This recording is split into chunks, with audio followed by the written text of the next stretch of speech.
Grief is such an overpowering emotion, especially after losing someone so close to you. It can take months, years, even decades to get back to normal, if that's even possible after experiencing a significant loss. This podcast was created to help you move through and release the emotions, allowing you to heal the hurt and begin living again. Listen in as I chat with medical professionals, grief workers, and people who have first-hand experience in losing a loved one, what their experience has been, and what they did to help heal themselves and those around them. Life isn't always sunshine and rainbows, but I believe there is always a silver lining if you're willing to look. Welcome to the Release Podcast.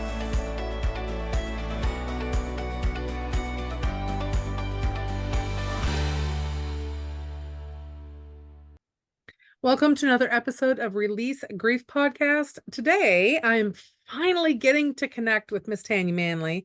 And we have either she's been sick and had health issues, or I've been sick and had health issues. And we've just been having this hard time of connecting, but today is the day and I couldn't be more excited. Welcome, Tanya. So happy to have you on the podcast. Thank you, Faith. I'm excited too. We wouldn't give up. That's why we're here today. We wouldn't give up with connecting. So it's my honor to be here. Thank you so much for waiting on me and for having me. I appreciate it. Absolutely, girl. You are worth waiting for. I don't know if somebody's told you that lately, but I'm gonna tell you, you are worth Thank you. waiting for, as is everyone else too. So as everyone knows, this podcast is all about grief. This podcast is all about loss. It's all about feelings, the emotions, all of those things. So what brings you on this podcast? I know you filled out a form, but go ahead and let's break it down for our listeners as to why you came on this podcast. Well, just probably the most important reason was just to reach other mothers and parents like myself. I have lost two children, and just trying to navigate through that journey and trying to find a sense of community, a sense of resources and tools to do that. And when I was introduced to you, I really loved what you were doing. It kind of goes along with a lot of what I'm doing on my podcast. And I just couldn't wait to collaborate with you and come on your show to reach other people that I may not reach. One thing I love about you is you always say, let this reach whoever needs to reach. And I truly believe in that, hopefully today, my story is going to reach whoever it needs to reach and give them a sense of not feeling alone, and hopefully know that there's other resources out there for them as well. Absolutely. This is this is not a chosen path for many. And I No. would not choose it myself if I had to go back. I wouldn't choose this one. You mentioned that you lost two sons. Yes. So in 2010, my husband and I lost our son, Easton. We had remarried and he had never had any children. And so we tried all different, types of ways to get pregnant. And we finally went through IVF, and he was born on March the 6th, and he was born sleeping. He was born beautiful, looked perfect, except for the day before he had detached himself from the supply in my belly. And it was very devastating. I wanted so badly to give my husband a child. He was 44 and did not have any children, and we had tried everything. And when we lost Easton, of course, you're thrown into that life that you never asked for, that you couldn't imagine that would happen. And I was furious. I was furious with God at that point, because I knew we were going to be great parents. We just wanted to raise a child together. I did have two children from a previous marriage that were in their teens. And it's funny because 2 weeks later, after we lost Easton, we got a phone call to adopt a little boy. Oh, wow. And he's the little boy that, I post about all the time. He's 11 years old now. And, you couldn't have told me back then, but I believe that was God's plan for us. I believe God's plan for us was to meet Easton again in heaven, but to save Jalen from the life that he was living as a baby. And so it's been a journey. And then of course, in November 18th, 2021, I lost my firstborn son, CJ. He was 30 years old. Mm. So for 47 of my 30 years, I was his mama. I had him when I was 16 years old. So, you go through everything with your first. And we were super close. And I lost him after complications to a motorcycle accident. So he passed away in his Mm. sleep due to a brain aneurysm. So that one was the one that almost took me over the edge, as you can imagine. Yeah, so we lost our 19-year-old daughter in a vehicle accident, and it's one of those here now, gone next, and and I don't think it really matters, like, if you've had like 10 years to prepare for this, like whether they've had cancer or all of these things. It doesn't prepare you for losing a child. So I'm going to Right. make that abundantly clear. Like, it does not prepare you. Um, and to lose, No. you know, for a vehicle, because there's so much more complications in there, like with the Yeah, injuries that happen and sustain. yeah, and he was he was my son was a rebel. I mean, he was, 6'4", good looking cowboy, lived his life however he wanted. But he struggled with bipolar. He struggled Mm. with bipolar disorder. And he was when he got in the motorcycle accident, he went into the hospital and he did have a bump on his head. But my biggest concern was he had about 80% of his body, he had road rash all over Oh, it. wow. So much, yeah, so much so that it even took off a lot of his tattoos. So that was, my Oh, biggest wow. concern. And I was, he was 30. So, I was listening to the doctors, they were, saying, hey, he's got to follow up with the neurologist. He's just got a slight brain bleed.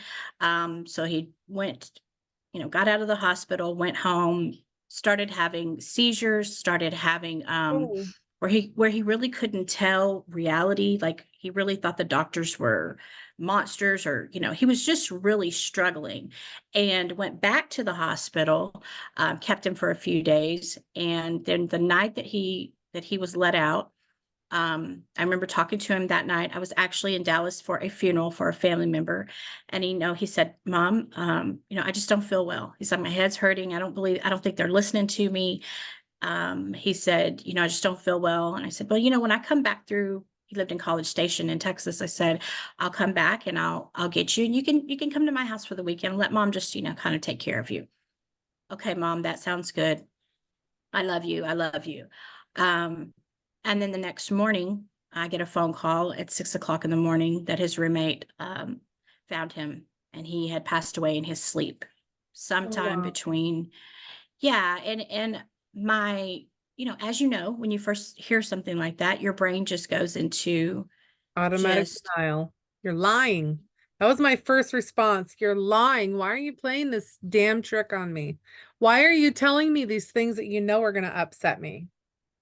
well, his dad called me, and his dad and I, we were never married. We were just high school, I say a high school hookup. That's all we were. But we were cordial. And his dad called me, and I think he had me on speakerphone. And his wife, Tina, who I adore, she said to me, she said, Tanya, I will never forget the scream that came out of you when Mhm. Avery told you that CJ had passed away. I mean, obviously I was in a hotel room. People were coming out of the, rooms, not knowing what was going on. And the worst part about it is I was 2.5, almost 3 hours away from his Yeah. apartment. So my husband and my middle son, Colton, had to come drive to Dallas to get me because I couldn't drive, and then drive to College Station. So as a mother, even though he's 30 years old, I'm thinking I'm going to get to see him, you know. Yeah. But by the time I got there, the medical examiner had already taken him. He was gone. And I really felt like I had no closure.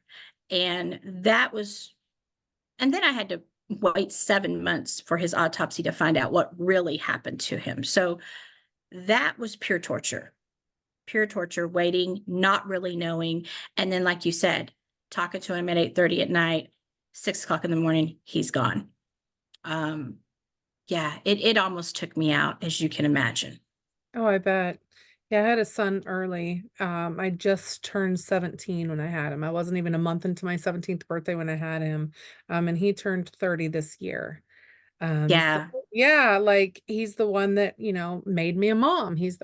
We kind of grew up together because I was so young. He exactly. was so young, or newborn, obviously. And it was the first child I'd ever watched, I'd ever changed a diaper on, I'd ever fed, because I wasn't going to have kids, but then I had kids and I chose to keep him.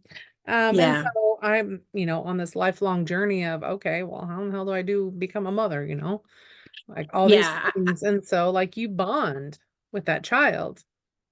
I had same with you. I had CJ a week before my 17th birthday. Our birthdays are exactly 7 days apart. Oh, wow. And I everybody wanted me to give him up for adoption or this or that and the Yeah. other. And I was like, no, no way. No way. I knew that I was going to be a good mother. Um, I because had I no just saw that. idea of that part. I just knew I wasn't giving him up for adoption. I'm like, nope, this Exactly. is mine. And yeah, like you said, you go through all the tough things with them. And for me, it's like, I got him through, junior high school, girls, heartbreak, learning how to drive. And then just to be taken by something like this. And, everybody wants to kind of, blame somebody. His father wanted to blame the guy who sold him the motorcycle because my son bought that motorcycle that day and was taking it on a test drive. No helmet, no proper gear. So So his dad hold on, wanted to. hold on. So he was only on a test drive with this motorcycle? Yes, yes, he was Oh, on a wow. test drive buying the motorcycle because he had just recently went through a divorce and his wife had taken his truck. I didn't know he was buying a motorcycle. Of course, I would have said my piece about it. I never let them have motorcycles. But he's 30 years old. He's a grown man, and Yeah. so he hit a slick spot on a rainy day, not knowing how to really handle a motorcycle, no helmet, no proper gear, wearing shorts and a tank top. And it threw him 800 yards. And so, like I said, then he went into the hospital. We're thinking, okay, he's got a long road ahead of him, but he's going to be okay. Right. Some people want to blame the doctors, for pushing him out early. But if I'm being real with myself, and of course I didn't come to this initially, I blame the mental illness because had my son, been on his medication and not been in a mania thrown in by a major life change, I don't think he would have made that decision. But he Yeah, did. I was gonna ask if maybe like the whole issue with the divorce and stuff was catapulting him almost like a midlife crisis. Like It, he's it needs a was. change and he's trying to like, I need to do something for me, and going through those motions and stuff, and Yeah, he was just trying to, figure need out a trying to be way. a, Yeah, oh my just gosh. trying just trying to figure out, okay, she took my truck, how am I going to get back to work, back and forth to work, brokenhearted, that type of thing, and made that decision. And like I said, he struggled with that his whole life, highs and lows. um, but when he was doing good, he was amazing. He had a heart as big as Texas, so much to the fact of when he passed away, he had a homeless guy living in his apartment because it was November and he saw him on the side of the road with a dog and they were cold. Oh, And yeah, of course, didn't even know that, I mean, they don't tell us everything when they're 30, of no, course, you know. no. But when that happened, Faith, I started looking for community. I started looking for, after a couple of weeks after everyone's gone and the funeral and all the cards are gone and everybody's going back to their life. I When started the looking. I didn't know silence hits. anybody. When the Yeah, silence hits. I didn't know anybody who had lost a child. And so here I am, just, like I said, it was a different type of grief from losing Easton, a child I never got to meet. Those are all the Right. what ifs, that type of thing. What would he look like? How would he be? Right. And then I was, yeah. But with CJ, I knew every bump, bruise, scrape, Yeah. heartbreak, I was there for everything for 30 years. So, I remember the day that, I told my husband, I'm not okay. As you know, your mind plays tricks on you, your body plays tricks on you. I um, immediately was put on what we call the grief cocktail, which a lot of mothers are put on, which is an antidepressant, an anxiety, and a sleep medication. Um, and so just to get through planning the funeral, you know, because who else was going to do it? Right. Everybody was like, you can do it.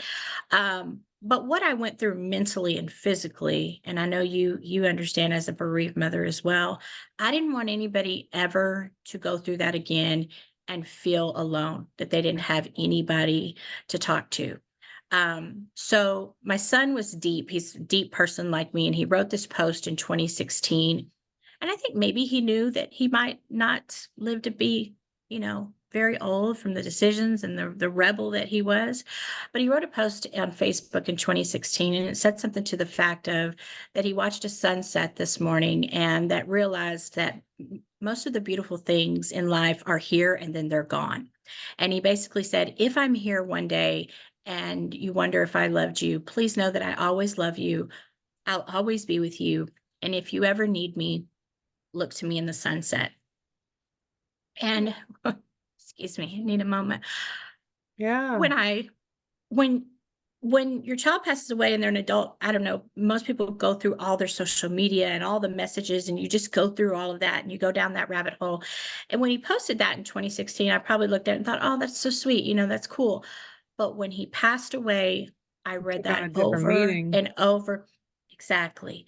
And when I was sitting there in this pain about a year and a half after he passed away, um, I asked, God, what do I do with this? What do I do with this? Because it's going to take me out. And I'm very transparent that, I never was like suicidal, but I asked God to not wake me up many, many, many days. I want to pause right there because I know I was not suicidal in my life. And I never, and I can honestly say I never really dealt with depression like that. I mean, we all have a degree of depression all the time. I agree. But I was never suicidal. But when we lost Cassandra, like I raised her as my own child. Like that Yeah. was my oldest daughter and the five that we had, that we were blending a family. And there were times when I literally had those thoughts run through my head, be like, you know what? What does it even matter anymore? Like Yeah. And I my think child is gone. I don't want to live. Yeah, and I think for me, it was just like I couldn't wake up in that profound pain anymore. Yeah. My heart was physically hurting. I went to the doctor and I'm like, I don't know, I have to rub it. I didn't know what anxiety was. I Yeah. really didn't believe in anxiety until then. Yeah. Diagnosed with broken heart syndrome, all of the things, insomnia, PTSD, yeah, just all in one. And again, I wasn't suicidal. I never thought it out or anything like that. I just said, I don't know how to live in this kind of pain, wake up and smile and be a mom and be a wife and be a business owner. I don't have the strength to do this, you know? You don't have the want. It's not even the strength. No. You don't have the want. Nothing. I, a lot of people that I'm find that I talk to, like after, when we lost Cassandra and stuff, if they have not lost a child, they don't know what I'm talking about when I say I was in the pit of nothingness. Like Yes. literally nothing mattered. I'm gonna Yeah. run you over with a truck. Okay, I don't care. Whatever. You Yeah. just won $1 million. Okay, whatever. I don't care. I don't care. I don't care. There's nothing. Nothing was pulling me out of this when we lost her. It Yeah. was And I think you hit on that so much. It's like people don't understand and they expect you to go back to your happy, self, superwoman self. And that's just not possible. It's just not possible at right. all. And I didn't even want to go back to that person because part of me was No. not whole anymore. Part of me was gone. No. No, it does. It definitely changes you. And I guess if you choose for it to be for the good, it could be for the good, but it can also be for the bad too.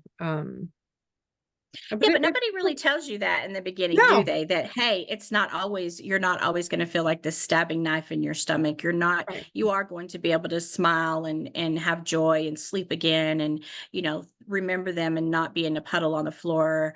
Right. As I'm looking at a picture of him right now and smiling, tomorrow that picture may make me cry. No one Right. prepares you for this journey because, like you Nobody said, talks about it. no one talks about it, and that's why I love what you do, and that's why I do what I do.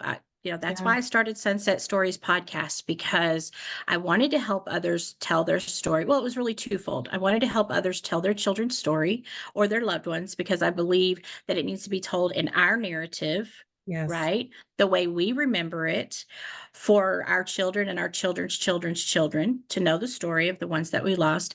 And then the second part was what you're so passionate about and what I love so much about you is to teach the public how to treat us or how not to Yeah. treat us because no one talks about this. We are And living also that you're everybody's not worst nightmare. alone. And that, That it is a mm, mother's worst night, or a parent, I shouldn't say mother, but a parent's worst a parent. nightmare. Um, Yeah. but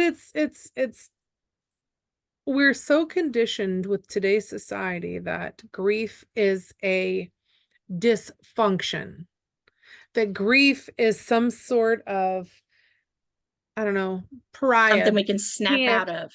that you can't, like, once you get it on you, you can't get it off, all these things like this. It's just Mhm.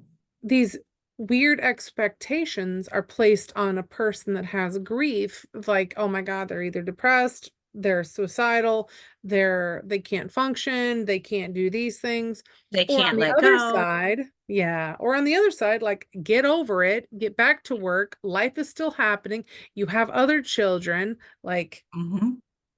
Yeah. and And like I tell people, like, imagine loving someone for 30 years and then everybody stops talking about them. yeah, Imagine that. It's terrible, and so I'll never stop talking about my children until the day that I meet them. I will always try to honor them. I will always try to, we talk about good grief. There is good grief. There there is. is times it doesn't happen in the beginning. Gosh, no. But I'm going into year 3 and there are, I can drive past his favorite restaurant or I can go, you know, to the store and look at his favorite candy or whatever and just be like that rascal, and just smile about it and be thankful for the 30 years that I had for him and what Right. he taught me as his mother. And my children now have given me a purpose, to go and help others tell their story, help them, resources how to heal, just like you do. And that's why I was just so couldn't wait to get on your podcast because I love what you do. There needs to be more of us out here doing it. And we're never going to shut up until No, change happens, right? absolutely. I mean, like, why should we? I saw there was somebody had made a comment before. It was, I don't remember when. But they were talking about their child that they had lost online. I mean, they Mhm, didn't lose them online. They'd lost their child and they were talking about them online and mhm. saying, sharing pictures and sharing stories, little funny things. And someone had made the comment like, well, they're gone. Why are you still talking about them? And to me, it just goes to, my first thought is, well, you still have children, even though your children are still alive. Why are you still posting about them? Like, they're still your children. Right. You still want to talk about them, saying their name and sharing the funny little things that they did, or even the times that pissed you off, like the things that Yeah. made you angry and just rage, like, sharing those means that, like, it means the piece of them is still here, and you keep Right. bringing it in and, like, honoring them and sharing it with everyone. Definitely. And I think this is why what I do to honor my children, what you do to honor your children, so many other the people that are in the grief community with us do to honor their children.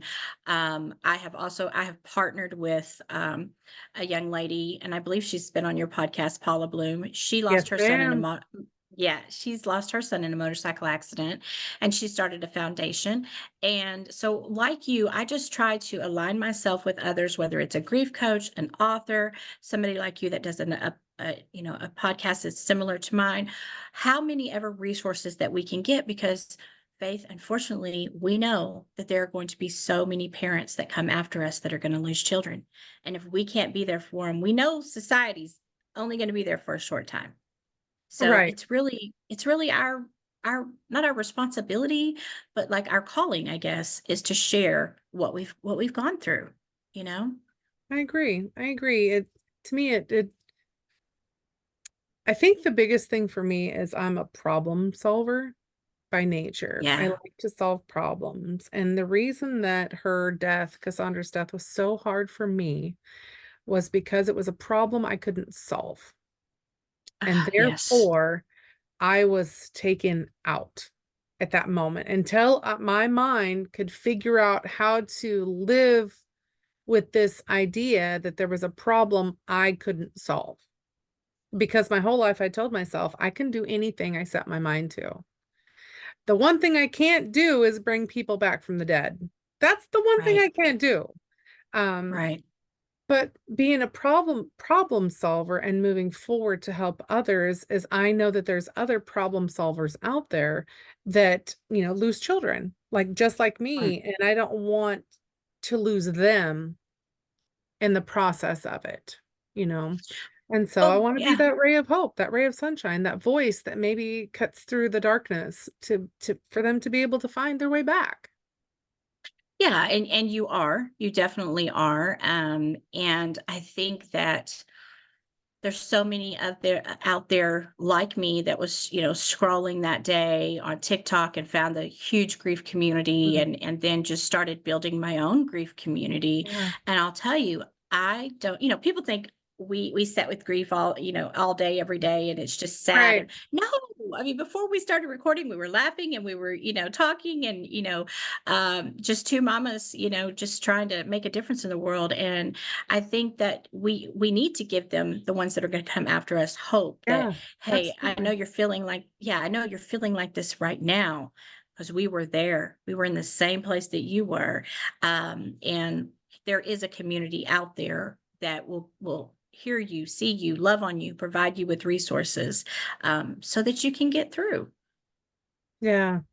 It's the hardest thing we've ever had to pick ourselves up from, and dust ourselves off. And like I was telling you in the beginning, losing a child that was born sleeping and that I never met, that's a different type of grief than Mhm. losing a child that I raised for 30 years through being a single mom, and all the things that you go through, teen pregnancy and all of that stuff. And then I'm thinking, okay, we made it. We made it. Look at Yeah. us.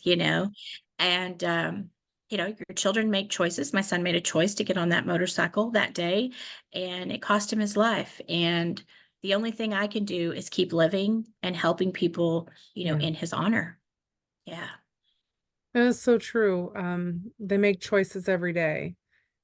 And how long was it? So I didn't ask this before. Okay. Remind me again what year the accident happened. It was 2021. So it was about 2 weeks. The motorcycle accident, the last time I saw him was October 22nd, which is his birthday, which is his 30th birthday. I have that's the last time we were together without him being in the hospital. Went to celebrate our Okay. birthdays as we did every year together. So that was October 22nd. Then a few weeks later was when the divorce happened, and the accident was on November the 3rd, and then he was in the hospital, in and out of the hospital. So it was about 2 weeks. He passed away November the 18th, Oh, 2021. okay. So it was pretty sudden. Yes, yes. And Okay. it was, like I said, the doctors were telling us it's a slight brain bleed. He's going to be okay. All that. You believe the doctors, and as a mother, I'm thinking, well, they should be telling me everything. But again, he's 30 years old. He's a grown man. He's Yep. somebody else's husband at that time. And so even when the investigators called and all of that, they're like, well, we can't release this unless we talk to the wife. I'm like, they're not even together. Like, it doesn't really matter. Yeah. Doesn't So, matter. it doesn't matter. So it was about 2 weeks. Um, and then I did not get him back due to COVID. I did not get him back in order to bury him for another almost 4 weeks. So no closure happening, not even really, being able to see my son and have that closure like so many get to have. I didn't get that. I talked to him on the phone, and the next time I saw my son was in a casket. Yeah. So processing that was really hard. I don't even really remember that day. I remember very few things about that day. I just yeah, I mean, as you know, you just kind of sit in You a just go fog, through the and it was, motions. You go through the oh motions. yeah. Oh yeah. Yeah. And the physical, I started having seizures in 2022. I had over 100 seizures that year. And mine were stress induced. Mine, and after losing CJ, my health declined so bad because I sat for a year and I didn't get the help, and I stayed in my house and I stayed in bed, and I didn't get the help that I needed. Um, and so that's the other reason why I do this, because it's hard to get out of bed. It's hard to do. It's so hard. But for my own physical and mental health, I wish I would have known the things that I know now, you know? Absolutely. I think it would have made the the grief. I mean, it would have still been hard. Don't get me Mhm. wrong. But it's still been hard. It has still been painful. It has still, taken you out to a certain degree, but maybe not quite as much. Yeah, I remember the day where I looked at my husband, and CJ wasn't his child biologically, but we've been married for 15 years and been together for 16. So CJ was, a teenager when we met, and they had a really great relationship. And I remember that day looking at my husband and saying, "Hey, I'm not okay. I'm not okay." And he's like, "Okay, well, what do you mean?" And I'm like, "I don't know. I just know that I'm not okay. I can't go on like this. Something has to change." I tell everybody I had built a business. I had a multi-million dollar company that I had built, a cleaning company. I sold it. I sold my house. I had to get away from anything and everything that reminded me. I can't even drive through College Station to this day, and it's been 2.5 years. Wow. But I removed myself from a lot of those memories and those triggers. I couldn't be in that house without seeing him coming down that hallway and saying, "Hey, Everywhere. mama." Yeah. Yeah. So you got to do what works for you, you know? Yeah. And now, if you would have told me 2.5 years ago that I'd have a podcast and be helping people and tell their stories and aligning with people like you and Paula and doing grief Zooms, and I think I would have said, "You're crazy. I can't even Oh, I talk know about I it." would have. I would Yeah. have. Because I But ran it from mine for so long. but it's very healing to have conversations with other bereaved mothers, and to know you're not alone, and to Yeah. know you're not going crazy, and this is normal in our new normal. And I tell everybody now, some of my very best friends are, people I didn't even know 2.5 years ago, you know? Because like you said earlier, and it was so profound, and you said that, and that unless someone has lost a child, they can't meet you there. They can't meet you at that grief, and we can't expect them to either, you know. Right. I know that I put a lot of expectations on people, like, "Well, why are y'all going on vacation? My child just died." Or, "Why are y'all, celebrating Christmas? My child just died." And those are unfair expectations because they didn't lose their child. I lost mine, you know? Yeah. So, And that comes in the anger. The anger as like we talked about this offline, like that anger, when you think because when the loss first happened, like that rage was there. Like that rage was instantly like, why is this happening to me? Why did they make those stupid decisions? Or why did this, why? mhm. And you just want to rage because you're trying to make sense of an unsensible situation. Like it doesn't make sense. And your brain just wants to say, okay, well, this is why. Let's be just mad. Let's just be mad. Because we don't know what else to do. We don't know what else to be. Let's just be mad. Yeah, And so it's like that one, but even though, so we lost her, Cassandra, in 2016.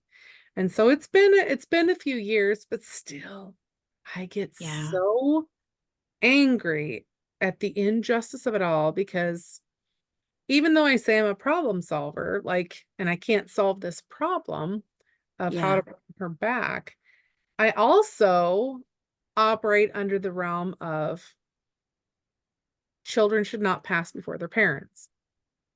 And No, to me, this is not like I have such a hard time with this because even though it there's no guarantees in life, death happens at any stage and age. But it's just like in my mind, in my own perfect world that my mind has created, I want it to be where no child dies before their parent. Yeah. And but of course it's unrealistic because Well, people die all the exactly. time and children die all the time. That's why there's no word for us. We're not, there's No, a, if you lose a wife, there's a widowed or widower, there's no word for us because it's not the natural order of life, right? They're supposed to correct. be on our deathbeds holding our hands. So we don't even, it's not even something that we can comprehend or think about as we are, Right. becoming But mothers. we We don't should think be able to talk about this and have these conversations because it happens more frequently than not. Well, I shouldn't you say that, know, but it happens a lot. It happens it does. And I was looking at a statistic the other day, and it really blew my mind that 1 in 10 people have lost a child in some capacity, whether it's a stepchild, a parent. And so that means, imagine if you're in Walmart with 100 people, that means 10 of them have lost children, and we're walking by these silent grievers and we don't even know it. We don't right. even know it Yeah. because people don't talk about it. No, they don't talk about, and I don't know why. Like, I don't know I mean, I get that we have the Insta society. Everything's got to be perfect and filtered and custom, and you don't let people see behind the scenes of what it took to get you to there.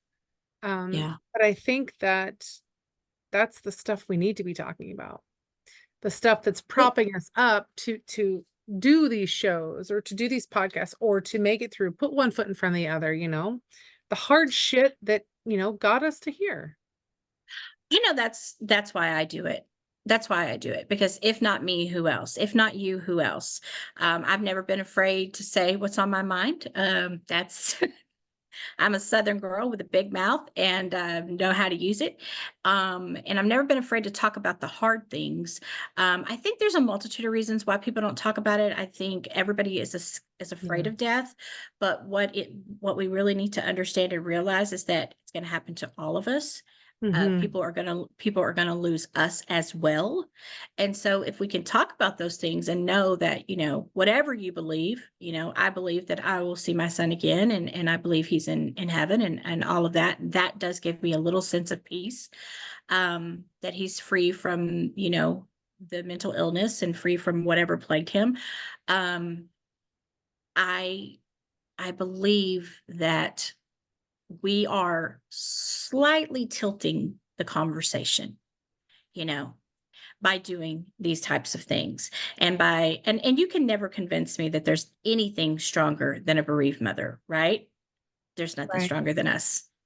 So if we can forge together and, keep doing the things that we're doing and hopefully collaborate even more, um, we can, one story at a time, one person at a time, they're going to listen. So hopefully, hopefully. It's Hopefully. everybody's worst nightmare, right? It's everybody's worst nightmare to think about losing your child. We don't want to think about that. And that's not what we're not saying think about it, but we're saying open up the conversations to the mothers that are walking this earth without their children. And if I you would and even fathers. No, I would expand that and even to the parents and the mothers and fathers that haven't lost a child. Like it is within the realm of possibility. I mean, I Yeah. I sit there and I've said it before. I've said it multiple times. Like, how many times do you go through the day and you've had all these close calls? Like, oh my gosh, that could have been my last breath here on this earth. Like, I've had numerous ones. And look at Hmm. little kids. I mean, I feel like we're always on the precipice of here and there. Yeah. Always. One little thing, you swallow a bug and it goes down the wrong way, you could choke to death. Like literally, it's Yeah. that easy. Yeah. Um, you trip and you fall and you hit your head on a concrete thing. It's that Yeah. literally that easy. Something that things you do every day, and you're right there on the edge of, is this going to take me out? Not that I want people to live in fear because that's not what I Yeah. want. But I just think that we need to normalize these conversations to the point of, yes, you have children. No, you have not lost one, but it could be within the realm of your possibility. And so, therefore, opening their eyes to saying, okay, if I do lose a child, what do I need to know? Who do I need to connect with? And how do I need to be supported along that journey? Even though you don't know what that journey is like, because it's going to be, let me tell you, it's going to be completely different than what you imagine. Completely Mm, different than what you imagine. Um, but like, because when I was younger, I went to one of my first funerals I ever remember going to, and I hate going to funerals. me too. One of the first ones I went to was of a baby. And I remember being about, I want to say like 13 years old, 12 years old, something like that, and sitting up way back because I didn't really know the people that were there. But the lady that was watching me through the summer was knew the people, or that I was hanging out with through the summer, knew the people. And so I remember that mom, this baby must have been around 9 months old. And I remember that mom just falling to her knees and crying. It was just this horrible thing. And I kept thinking, man, that's got to be tough. But that was about all the thought process I had at that time. And Yeah. now, fast forward, I've been to other funerals and stuff. Uh, didn't prepare me at all for the emotions and the feeling that I felt when I went to my stepdaughter's. I went to my daughter's funeral. Yeah, and I think you make a great point in that. Like, if we could open up that conversation, people would live in a lot more grace, a lot more compassion, a lot more empathy, and then just overall, it would be a It better would. They would live a lot environment. more in the now as opposed to, Hmm. "Oh, well, I'll take them to the park later. I'll do this later," because I don't know about you, but my thought process sure changed when I lost her. Like, I didn't Absolutely, plan so much for the future anymore in doing that. It was, I need to be present in the moment here because this is all I have. I don't know absolutely. what the next breath is. Because we've all got that phone call, like I said, from, we had them 1 minute and they're not here the next. So I don't do a lot of planning in the future. I'm still not there yet. I am very in the moment, very now, very walking away from anyone that I have a relationship with, saying I love you. If someone is sick, go to the hospital, go see them, just go do it. You know, Yeah. and you're right. It changes us so many ways, but especially to the point that we know that life is so fragile. Hmm. So fragile. I agree with that. Like, I've changed my whole business plan because before I told you, I mentioned before that I ran from it for so many years of doing the grief stuff. So in 16, when it first happened, in 2016, when it first happened, when we first lost her, I had this idea that I was going to create this course on helping mothers through grief and doing the whole thing, right? I had everything outlined out. The only thing I had to do was literally record the videos. That was it. Everything else was done. And Mhm. I sat on it. I'm like, who am I? Like, I'm just the stepmother. That's it. Oh, I didn't give birth to this child, even though I'd spent 11 years, helping raise her when she was young, until her passing. But I didn't give myself uh, credits for everything that I had done and being that part of her, because I was still in the role of mother.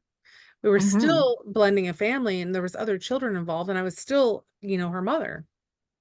And Absolutely. so it wasn't until in 2021 when we lost our 4-year-old granddaughter that I'm like, okay, this is it.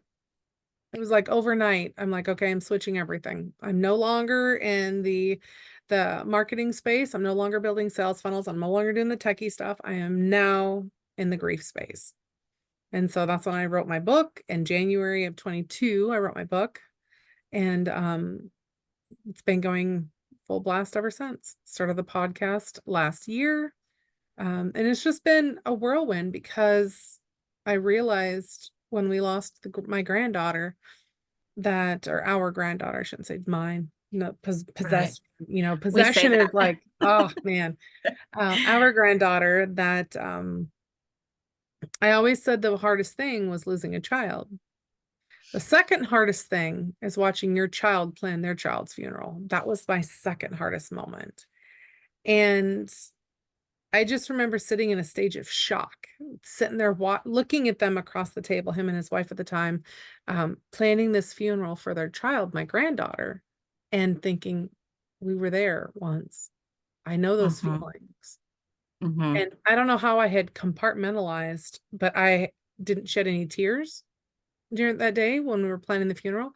I was talking to the funeral planner, no problem. I was helping them and I was guiding them through this process that, was shitty. I'm just going to say it, Mhm. it was a shitty, thing. Oh, it And is. just remember being like, oh my God, this sucks too. Yeah, it does, it does, and, CJ, he left me behind. He has a daughter, and, at that point, she was, 7.5, so she really at the funeral, she really wasn't, she was like, "Where are we gonna go eat?" TT, and I'm like, Right. Yeah. It "What?" doesn't hit them at You that know? point. But now she's 10 years old and she's realizing, and she spends a lot of time with me, and I'm very transparent about my grief. And, now she's like asking questions. And, initially she was very triggering for me because she is a clone of him. I mean, Yeah. she looks like him, walks like him, talks like him.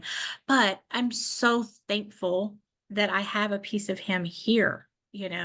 She is, my children and my grandchildren are what keep me going. Had I not had that, I don't know, because I always tell people, you love your kids, but when you have grandchildren, That's that a whole nother love, game.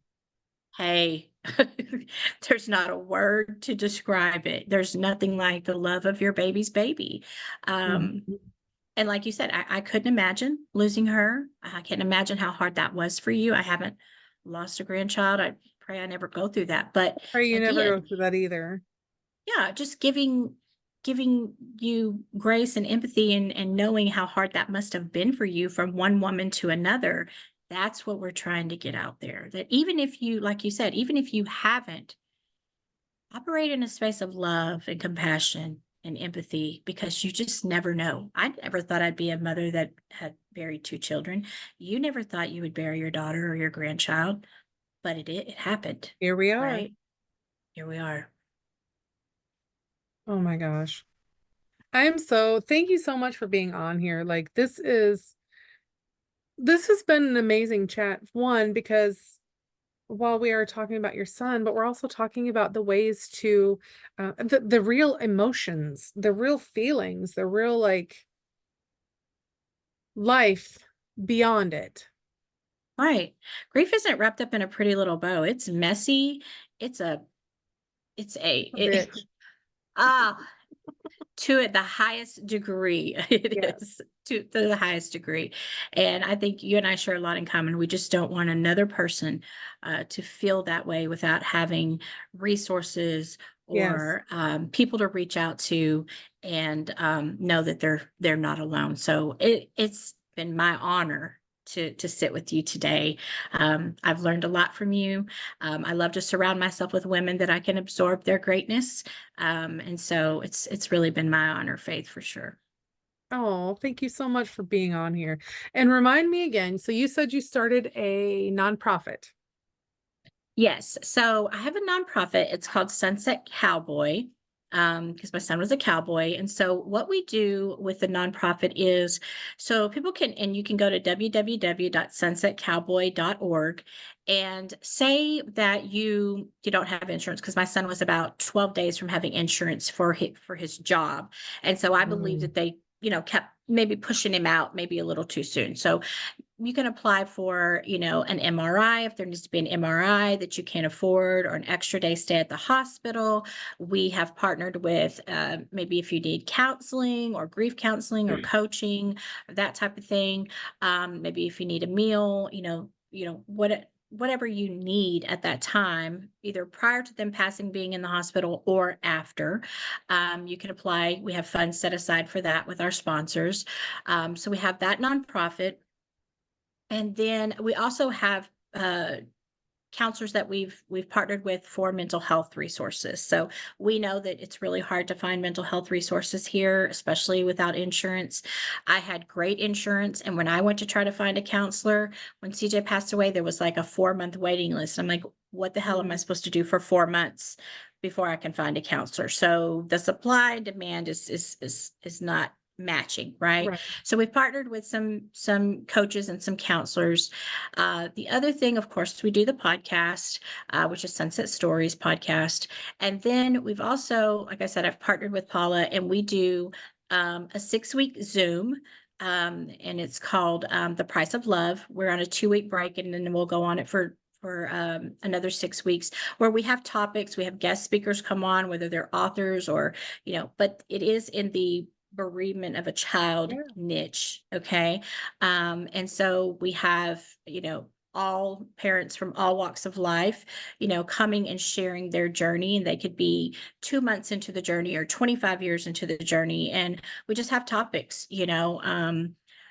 each week that we talk about. It's a free Zoom. You come, it's a free space to feel loved and seen and heard. If you just want to come and just absorb what we're talking about, you're not ready to talk, that's completely fine as well. Mhm. But just so that they have a place from from the privacy and the comfort of their home. Because Yeah. grief comes anxiety and not wanting to go out and not want, all of those things. Yeah. So Paula and I have partnered to do that. And yeah, we're just going to see where this thing takes us, with our grief family. And like I said, I couldn't imagine life without them. I wouldn't be where I am without them Right. today. Wouldn't have met wonderful people like you if Hope, with her great Grief to Hope Yeah. Hope Rieger. Zoom. Yeah, she connected us. So we're all just like a little connecting, family of resources. And so that's what we got going on right now. Who knows what's next? Who knows what's a brewing? Never know. I love it though. That's a lot. And I love every bit of it because it's so pertinent, and so relevant to mothers, fathers, people that have lost a child. Because the journey is long, the journey is rough, but the journey does not have to be alone. No, and our motto is "Let's heal together." And I believe who better than actual bereaved parents that have went through it, Yeah. to help other bereaved parents guide through this journey. So that's just our goal, that we can all heal together. I agree. I love that. And if you guys need support or you're not sure like with the medical stuff, or if you need something, reach out to Tanya. Reach out to, what is it, the Sunset Cowboy Mhm. nonprofit. Check out Sunset Stories, which is her podcast, and The Price of Love, which is the other podcast she was mentioning with Paula. Um, Yeah. so check it out, find resources, get plugged in, and help yourself. Just help yourself. Yeah, we'd love to help for sure. That's what we're here for. Thank you guys for tuning into this episode, and I will see you in the next one. Bye, everyone. Thank you. Thank you so much for listening to this special episode of Release. All the links plus a few extras are posted in the show notes below. And if you think someone you know could benefit by listening to this episode, please share it with them. And as always, keep going, keep being, keep doing. You are amazing.